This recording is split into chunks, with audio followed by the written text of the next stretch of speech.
Sir जानना चाहेंगे HRDC की अगर हम बात करें बसेस की तो इलेक्शन ड्यूटी के लिए प्रदेश के 7 डिपोओं से कितनी बसें जो है वो लगाई गई हैं? देखिए मैम, इलेक्शंस के लिए हमारी एचआरटीसी ने अभी जो कल हमने जो पोलिंग पार्टीज ड्रॉप की थी, तो धर्मशाला मंडल के तहत जो हमारे पास जोगिंदर नगर डिपो आता है, हमारे पालमपुर, बैजनाथ, जयसिंहपुर, धर्मशाला, नगरोटा, पठानकोट और चंबा, तो कुल मिला के इन 7 डिपो से हमारी जो टोटल 325 बसें जो हैं जो पोलिंग पार्टीज को कल छोड़कर आई हैं, और यही बसें जो हैं अगले कल जब पोलिंग समाप्त हो जाएगी तो इन लोगों को जो रिस्पेक्टिव स्टेशन है वहाँ से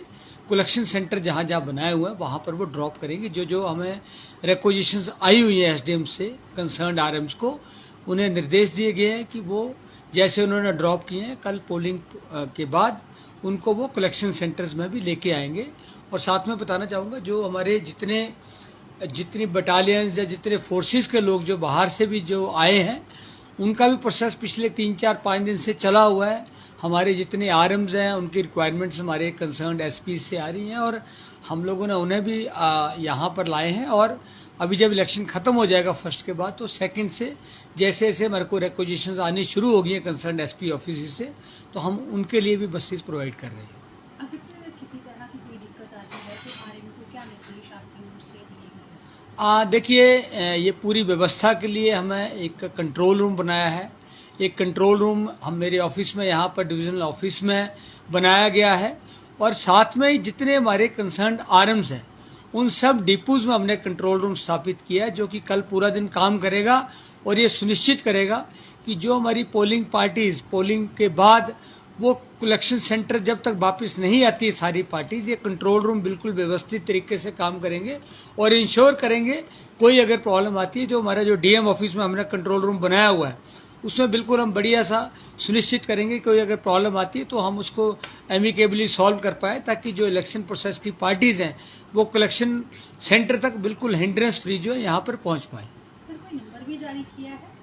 देखिए, बिल्कुल जो हमारे कंसर्न आरएम्स हैं उनके नंबर्स अवेलेबल हैं, जो मैंने अभी आज ऑर्डर किए हैं कंट्रोल रूम्स के, उनमें भी मैंने सबको जो हमारे डिग्निटरीज हैं जहाँ जहाँ जो कंसर्न, जैसे हमारे डिप्टी कमिश्नर साहब हैं या बाकी हैं जो जितने लोग हैं कनेक्टेड इस प्रोसेस में, उनके नंबर हमने जो हमारे आरएम्स हैं उनके हमने शेयर किए हैं। साथ में जो कंट्रोल रूम हमने डिविजनल ऑफिस में बनाया उनके भी नंबर शेयर किए हैं, ताकि अगर कोई प्रॉब्लम आती है तो आपस में संपर्क करके उस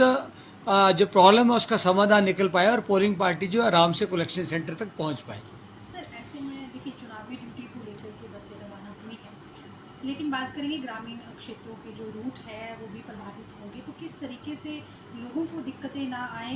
परिवहन व्यवस्था किस तरह से आपकी ओर से मैनेज की जाएगी? देखिए, आज हमारा नॉर्मल प्रोसेस चल रहा है और कल आपको पता ही, कल मैंने शाम को पार्टीज उठानी है, तो हमने इस ढंग से व्यवस्था की है वे हमारे लोग रूट भी चलते रहे और ट्रांसपोर्टेशन फैसिलिटी मिलती रहे। और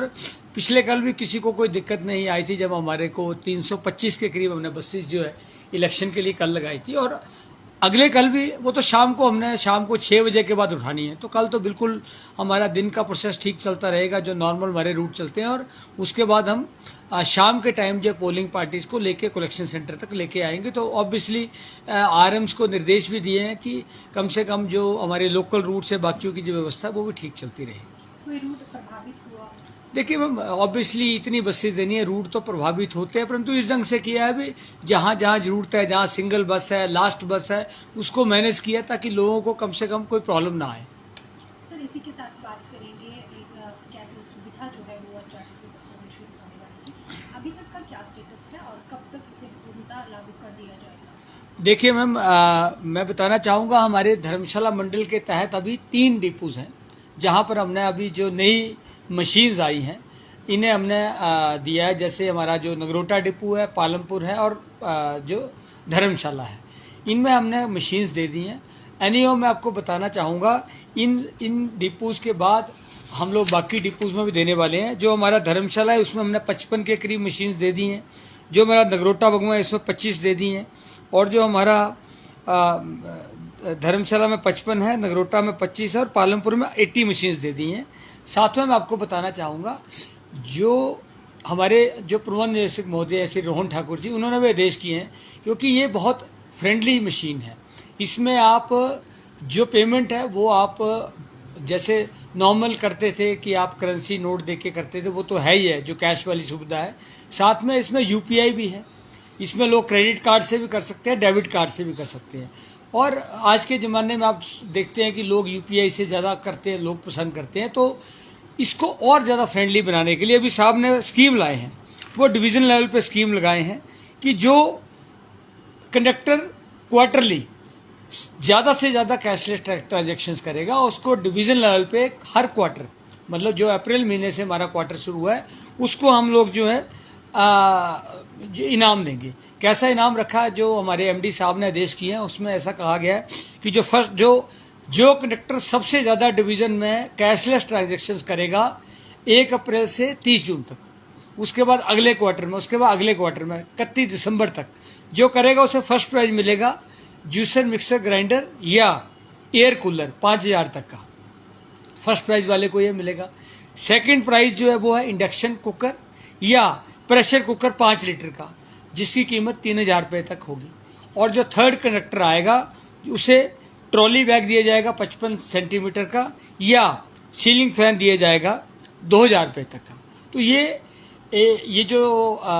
कैशलेस जो सबसे ज़्यादा ट्रांजैक्शंस करके लाएंगे, उन कंडक्टर्स को एचआरटीसी सम्मानित भी करेगी, ताकि लोग जहाँ से आए इस कैशलेस सुविधा का फ़ायदा लें, जो हमने नई मशीन्स दी हैं। और जो इससे फ़ायदा भी इसलिए क्योंकि काफ़ी लोगों के पास चेंज नहीं होती है, तो बहुत अच्छी स्कीम है। और हम भी कोशिश कर रहे हैं, अपने कंडक्टर्स को भी मोटिवेट कर रहे हैं कि लोग जहाँ से आज जो है कैशलेस ट्रांजैक्शंस करें, और ये जो हमने नई सुविधा एचआरटीसी में लॉन्च की है, इसका पूरा फ़ायदा लें। सर, इसी के साथ जानना चाहेंगे, टूरिस्ट सीजन भी है, तो ऐसे में क्या जो बाहरी राज्य है उनके लिए स्पेशल बसेस भी चलाई जा रही है या चलाने का? देखिए, हम हमेशा एचआरटीसी तैयार रहती है, जब कभी लगता है कि हमें ज़रूरत है हम बसेस चलाते हैं। अभी भी अगर आगे कोई डिमांड आएगी, हमें लगेगा कि हमारी नई एक्स्ट्रा बसेस की ज़रूरत है, हम ऑब्वियसली लगाएंगे उसे।